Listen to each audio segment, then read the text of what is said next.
Welcome, everybody, to the RnR Catcast, a fan-based podcast focusing on Montana State athletics.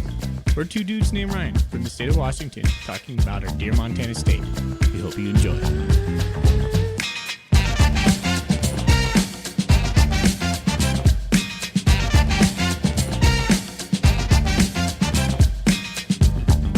All right, welcome back, Bobcat fans.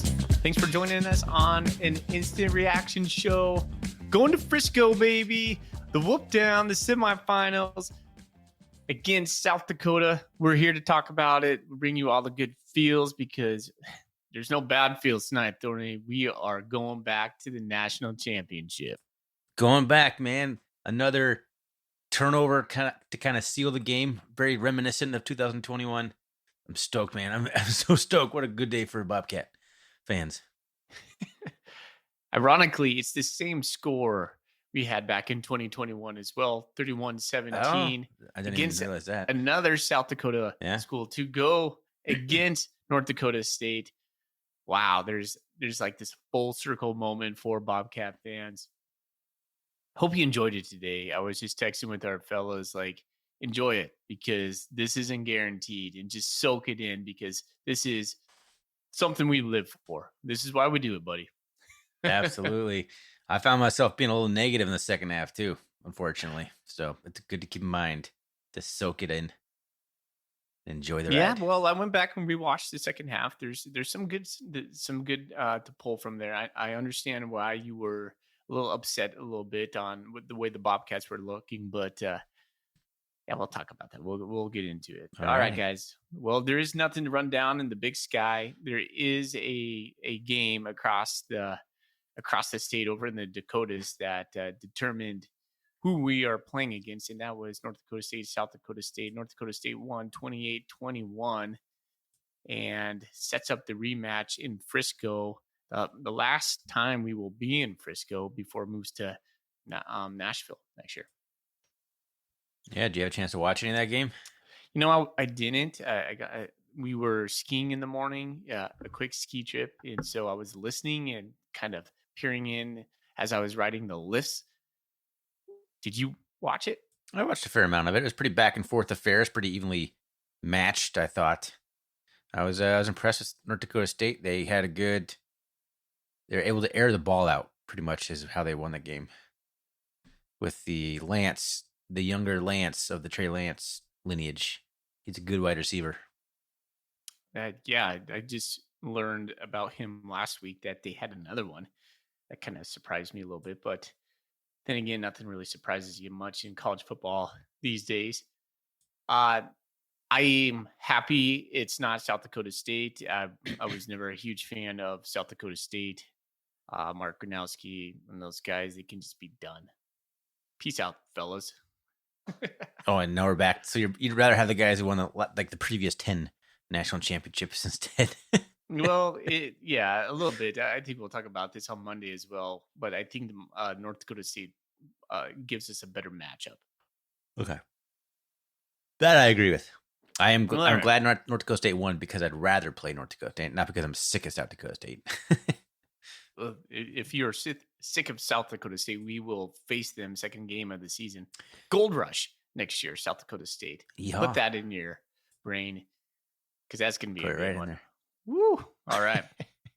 So this episode is just to celebrate Bobcats winning the semifinal game. Going to the Frisco, we're going to go into the goods, the okays, and the Bobby Howks on what we felt about this game. And then on Monday, we will come in with the full preview. Oh, excuse me, a full recap. I doubt we'll get a full preview until the week thereafter. Yes. No, I don't plan on talking North Dakota State on Monday unless it's a little, we'll see. But this will be a little bit of a vacuum of media because the holidays and then the bye week. And so there will be some time where our fans are wishing for some content, and maybe we'll try to bring some more to you. Sounds good. All right, let's get into the goods. Got to lead off with Tommy Mellott.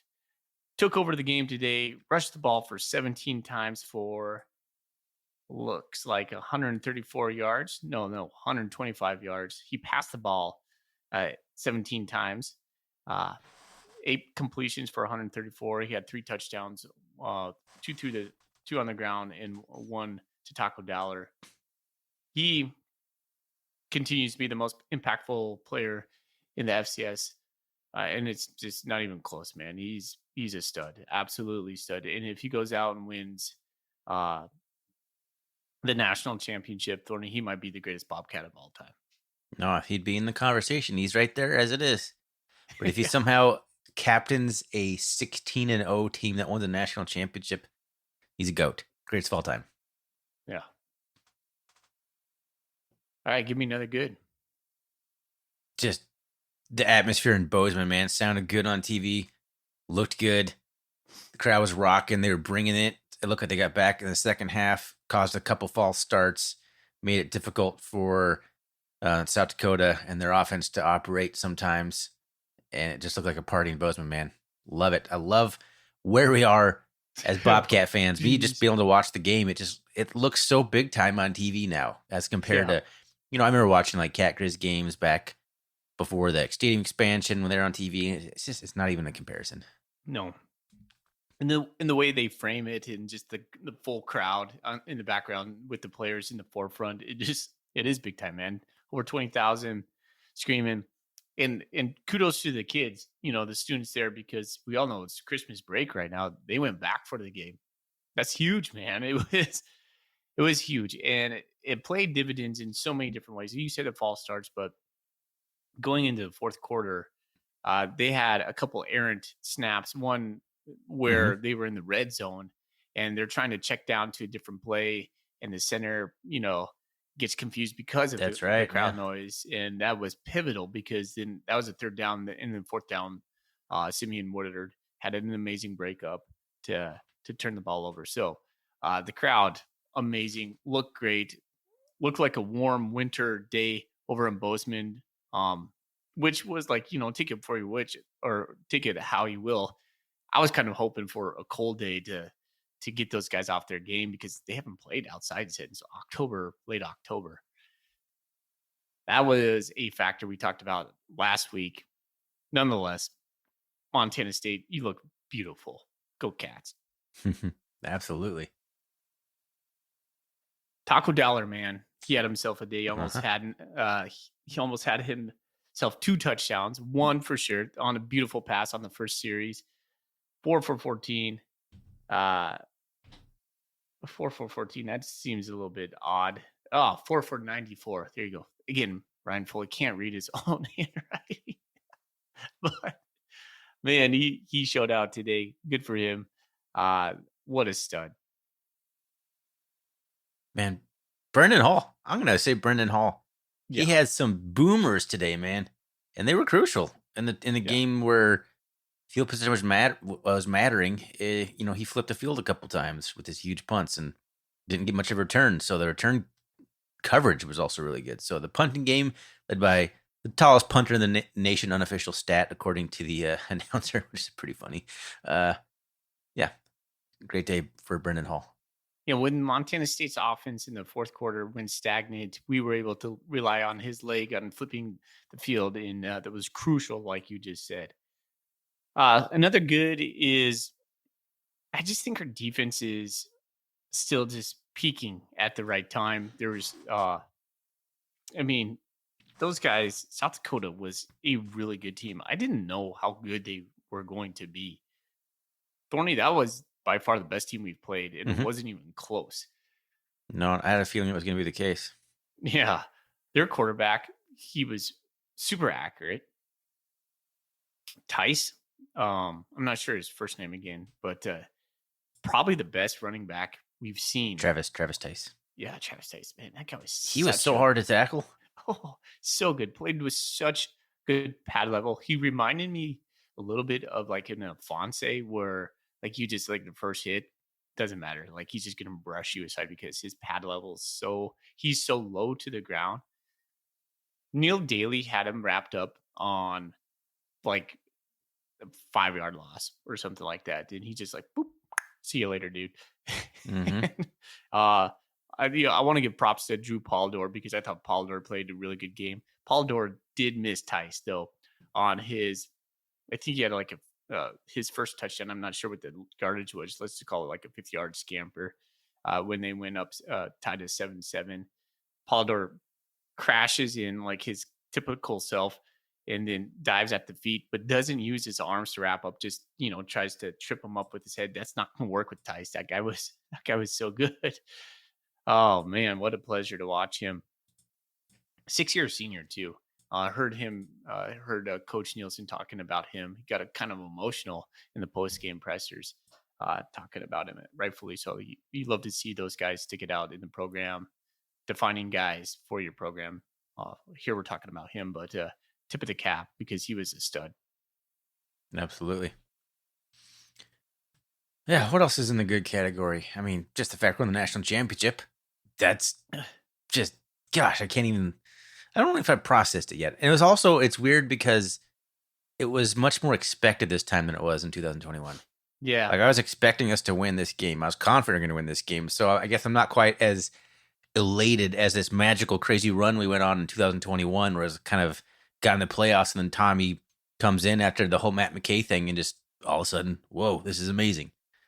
That was like completely just like magic. This is like this whole season's been building to this. This has been expected. Would have been a disappointment if we'd lost this game. I know. And I feel like we should celebrate it more, but it kind of feels to me a little bit like how I did after the Cat Grizz. Like, yeah, I'm really happy inside, but I'm not like over the moon. Like, oh my gosh, I can't believe that just happened because, like you said, I expected it to happen. Yep. That's where I am. Yeah, the thing, one of the things I'm really looking for, one of the good is the NDSU rematch. It taught me a lot. Just look, I don't know if he knew he was doing this, but it came across like just stone cold him looking into the camera in the post game when they caught him on the field, and he's like, "Yeah, I'm really looking forward to a rematch with those guys," or something like that. But it's like his stare into like the soul of the camera when he said that was like, "Oh, he means business." Like, it was cold, like chills went down your spine when you heard him say that. And then he echoed that again, as well as Brody Greavy in the post game. He was like, "Man, Brody was like, just didn't mince words to it. He was like, yeah, I'm glad it's those guys. We got a rematch. We got some work for them, or we have something for them coming." He's looking forward to it. So good, dude. I It love seems it. like the revenge has been a key piece for this season, and I'm really glad it's North Dakota State because I think the guys will be up for that, the maximum that they would be for any team. 100%. If you thought there was a little bit of revenge for the Grizzlies, put that in full tilt for the Bison. Well, we saw it for Idaho.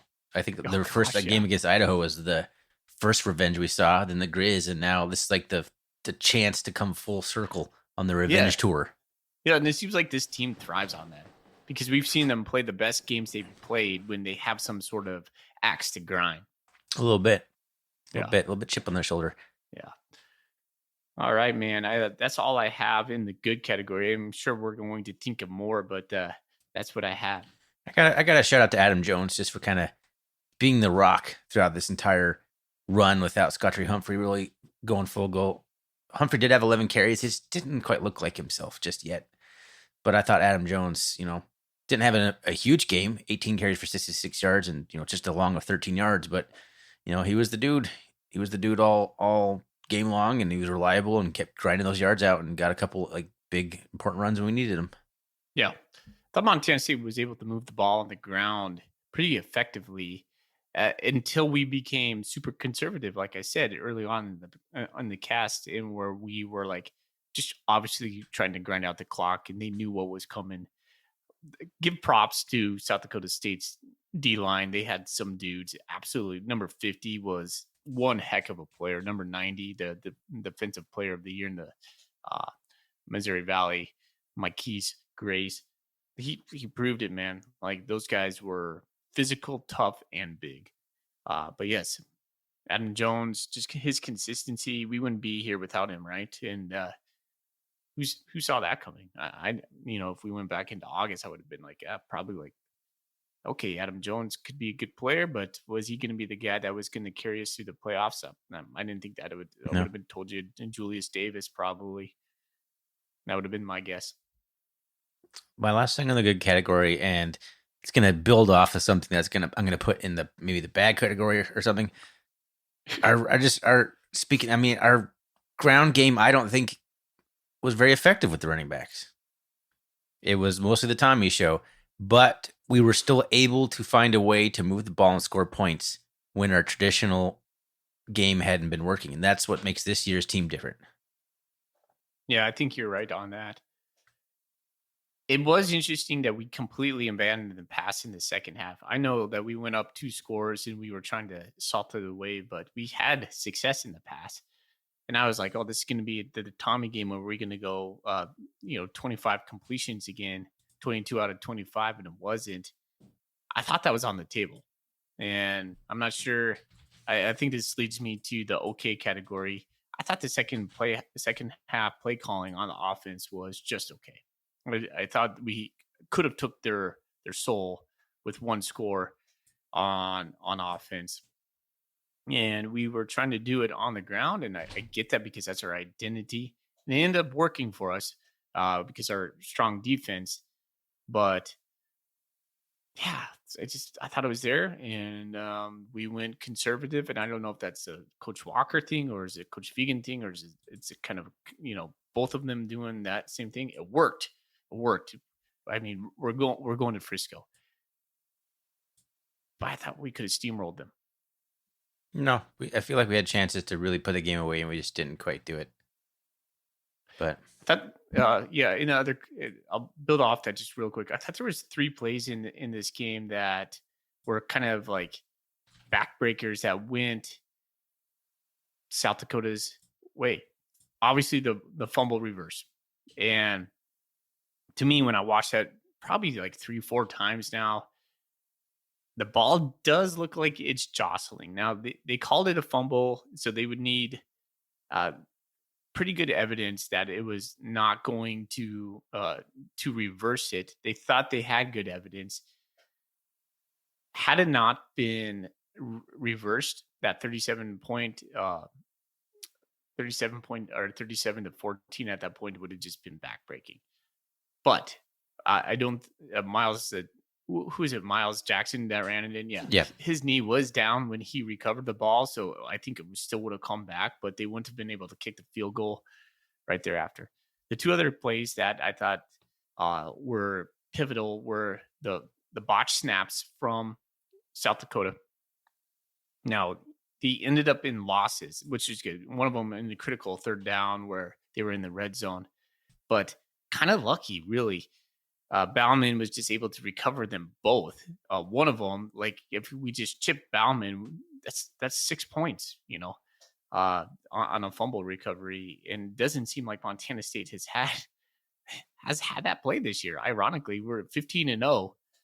Heck yeah, put that in the good category. We haven't said that. 15-0. Holy smokes. And we have yet to have like a pick six or a fumble run back, man. It's just been weird as far as our defense goes. And I thought they got kind of lucky there, man. yep, they did. Gosh, I wanted to say something while you were talking about that. I'm going to move into the Bobby Houck category for one thing. That jet sweep to Tymacola on 3rd and 1, that was a terrible call. I hated that call so much when it happened. I love the jet sweep to Ty McCullough. How do you know that's not going to work on 3rd and 1? 3rd and 1, yeah, man. That should be an easy yard. That should be an easy yard. I don't know. I didn't like it. Just run up the gut.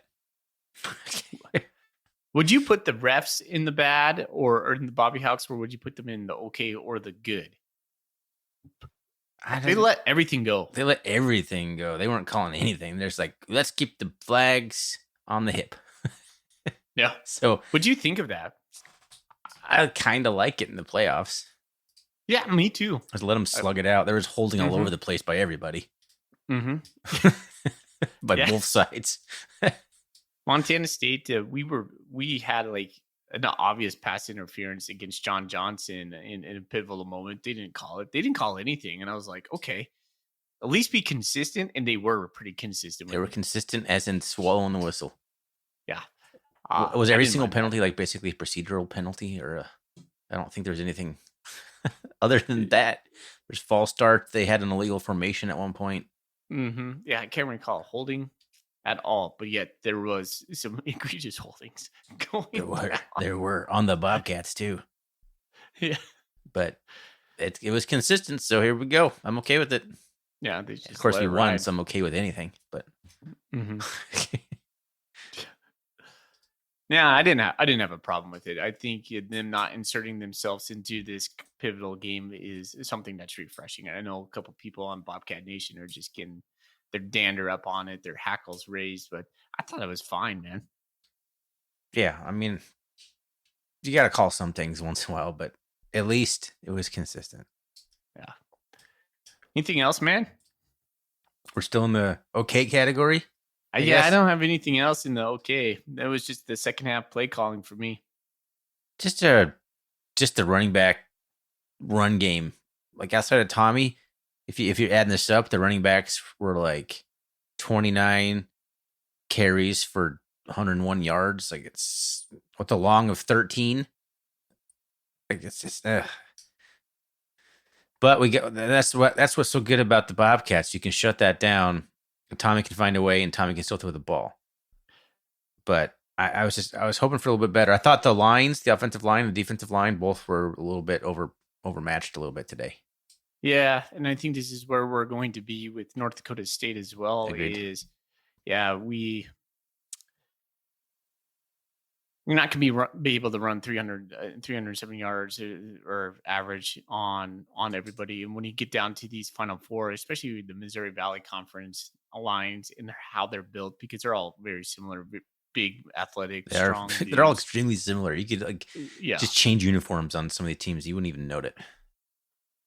So to have a prolific running attack against them, I knew that wasn't going to be the case. I mean, look at the game across in the Dakotas. How did North Dakota State win this game? Through the air, right? Mm-hmm. Uh, and for us to see Tommy taking 17 carries, that was concerning to me because he's like, hey, if he gets hurt, that's over, right? I thought he tried to control the game a little too much through the Tommy ball. I thought we looked the best to me in the first quarter, and then when things started settling down, everybody kind of got a feel for it. Through the second quarter, I thought we looked pretty good too. And then and yeah, we just went away from it, and then we became pretty conservative with our play calling. Scotchery didn't look like he had his normal burst. I think Scotchery's uh, injury was more serious than we'll probably know, or at least it's hampered him more because he hasn't been himself. We haven't seen him be himself for quite a while at this point, and so hopefully the next 2 weeks gets him back to that top form. Yeah, just 2 weeks now instead of the 3 weeks too. That's a little interesting wrinkle.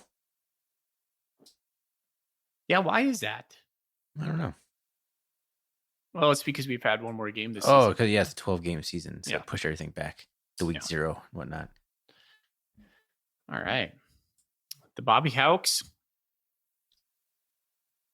I don't think I have anything for the complete Bobby Hawks. I mean, I already said my one bone to pick with that one play call I didn't like, but other than that, it's hard to find something that I think is truly bad. Well, so you put something in the good that could be in the bad. I'm going to put something in the bad that could be the good. We had no back-breaking plays where we just started avalanching them. And I thought we did with the fumble recovery that went for 6 that got called back, but we didn't. That would have been it for sure.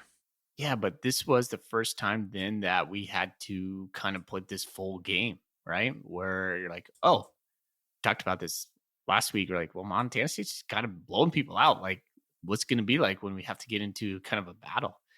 And South Dakota kind of bowed up in the second half, and they adjusted, and we went conservative, and we had to close it out, and we did. So, take it as you want to. It could be no huge plays to just kind of coffin nail the Yotes, but maybe on the back, and you're like, hey, you felt how it feels to play a full 4-quarter game.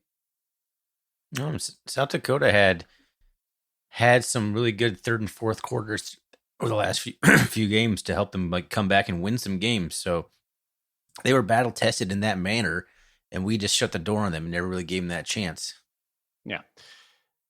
One thing of like kind of summation thought for me is South Dakota's stats, like they outgained us in this game. And we'll talk about more about this on Monday, but they didn't have very many explosive plays outside of two big runs in the first quarter and a lot of underneath passes to Tice. And Tice is, again, the best running back that we've ever seen. But we really limited them on the over the top. And that's what they really wanted. You could see when we got home when they were waiting for that play to develop, and our defensive line was able to come through in those moments.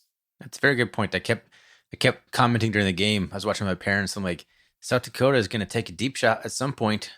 That's what they do, and they just didn't. I think the defense was built to stop it today. That was big part of the game plan was stop those big passes, and it worked.